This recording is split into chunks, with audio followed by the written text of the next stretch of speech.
Welcome to Ask a Member, a program of the Adrian Area Chamber of Commerce. I'm Ann Hughes, president of the Chamber, and it's my pleasure today to welcome Michael Saber, who is an attorney and a partner with Roberson, Curphey and O'Connell, a law firm headquartered in Toledo and also housed here in Lenawee County in Tecumseh. Yes, hi Ann, nice to see you. Welcome. Thank you. It's good to see you again. Michael is has quite a relationship with the Chamber because he was our board chair, and he's also our attorney, and he is our past chair on the board right now. That's Thanks true. to Jim Coddington, who took off for India. You have a rather extended term, but we appreciate your expertise. That's true, and your. We're always happy to help local community organizations and be involved in our community. And you're involved personally with a number of organizations. I am. I'm on the board of directors for the Adrian Symphony. I'm also on the board of directors for the Lenawee Country Club, and this past year I served as the co-president of my daughter's PTO at Michener Elementary School. Okay. So I have a lot to keep me busy. A wide range Right. there, not to mention the time that it takes to practice law. Sure. So business has been good lately? Business has been pretty steady lately. We've seen, I think, an increase in business over the last 6 months or so. So that's good news. And the particularly good news is that we've seen quite a bit of people creating new businesses or people interested in purchasing a business. So it's what I like to call the good kind of legal activity, as opposed to what we saw for 3 or 4 years, which was a lot of bankruptcies, a lot of payment disputes and pursuing payments and the sort of bad kind of legal work. Probably So that gets wearing, I'm sure. it does. But, So the last year or so has really been kind of encouraging in terms of the kind of work we've done. Okay, so people, if they're thinking about going into business, they really need to think about an attorney. They should, because what you do at the beginning can have a significant impact upon how your business turns out. Particularly if you are going into business with a friend or a partner, how you set that relationship up in the beginning can really have an impact on how your relationship ends if one person decides to leave the business. What we find is that having a set of rules in place beforehand decreases the likelihood that you end up at each other's throats if someone needs to leave the business for whatever reason, whether it be a financial reason, taking another job, or sometimes personalities just don't work out. So, And as an attorney, you know what those things are that they need to keep in mind in determining what those rules or processes and procedures should be. And we always say that, you know, the time to put those rules into place is when everyone's happy with each other at the beginning of an endeavor, when everyone's still friends, before any potential disputes arise, so that if a dispute does arise, there's a process for resolving it. Okay. Now, what kind of cases does Roberson, Curphey and O'Connell specialize in? I know you have Phil Bather is employment law, and and you have Catherine Moore, who just stepped down from the chairmanship of the Adrian College Board of Directors. Right. Yeah, and so Catherine and I handle primarily the same kinds of cases. We do estate planning and probate administration. We also do real estate and business work. Phil, who you mentioned, does labor and employment law, so he advises employers with respect to all kinds of different employee issues.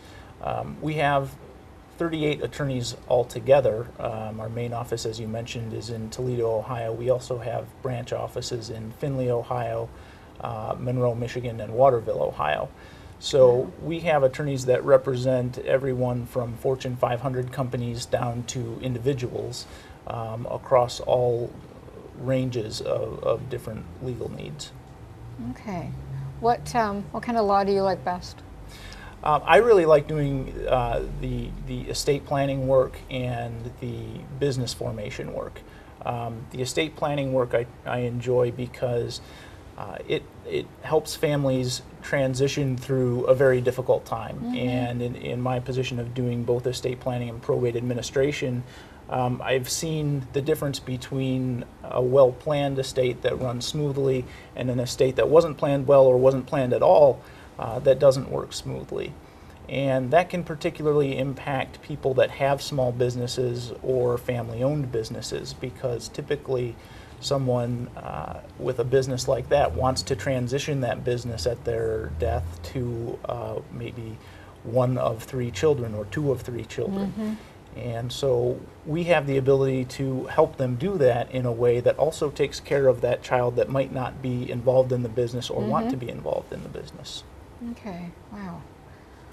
So someone was in that we talked to earlier commenting on the number of people who that they see, it was a financial planner, that don't have the legal documents that they need. They don't have wills, they haven't set up a trust, they don't have a durable power of attorney or health advocate forms. Do you run into that a lot?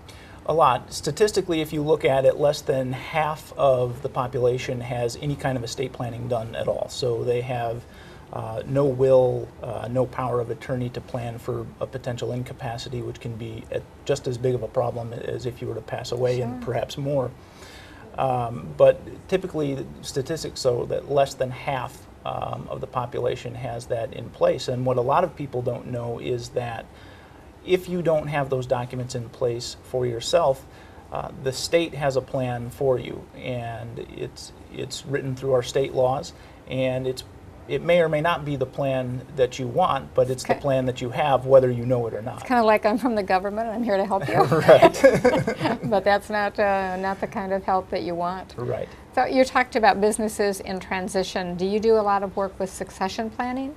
We do. A lot of our estate planning work is for clients that have businesses or have a family farm that has typically at least one of the children is involved in that business. So we spend a lot of our time talking about how do we transition to the next generation of that business to make sure that the children that want to be involved in the business are involved and end up being the owners of the business, and then make sure also that we take care of the children that are not involved in the business. Because typically what happens with a small business owner or a farmer is that they have the majority of their assets, the majority of their worth is tied up in their business or in their farm. And what they want to do as a parent is treat all of their children equally. That can be difficult to do in that kind of circumstance. So we spend a lot of time talking with people about those issues and how we get around those issues. Okay. Your firm in Toledo, and I know you've got the smaller offices in Findlay and Waterville and Monroe. Do they practice the same kind of cases that you do? We have attorneys down there that do that. We also have attorneys down there that are primarily trial attorneys or appellate attorneys who are in the courtroom trying cases on a regular basis. We have attorneys who are commercial transaction attorneys who handle distributorship agreements, franchising agreements, those kinds of things. We really have attorneys that practice in almost every area of the law. Okay, so whether it's an individual, a family, or a business, there's the right expertise at Roberson, Curphey, and O'Connell to deal with those issues. Right. You said you go to trial. Do you practice criminal law at all? We don't have anyone in our firm that practices criminal law. That's one of the areas that we do not practice in, and we would typically refer that out to another attorney that we have a good relationship with. Okay. What about out of state? If there's issues that you're dealing with that need legal attention in a different state, can you handle that? It depends on the issue and exactly what needs to happen. Each state has their own bar association that you need to be admitted to practice law in their state. We have attorneys, one for example is licensed to practice now in Florida, so that if we have a Florida issue come up, we can handle it with our Florida attorney. And we have a few other attorneys that are licensed in other states around the country.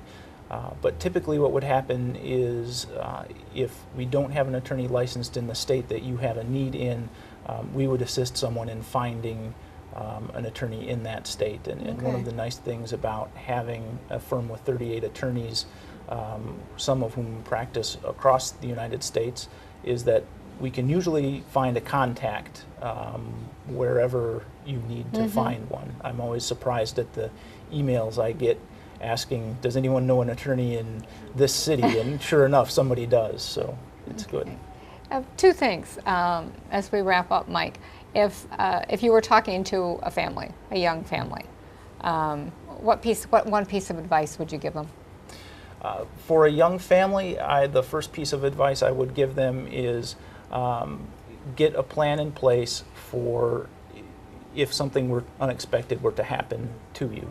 So if you were to unexpectedly pass away, how are your kids going to be taken care of for at least until they turn 18, and Right. probably more likely for most parents, they want them taken care of through college. So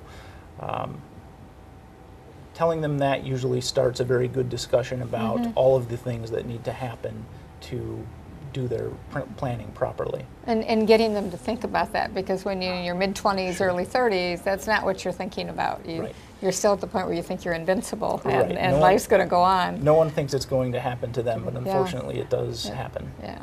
And if you were giving a piece of advice to an entrepreneur or small business person, what would that be?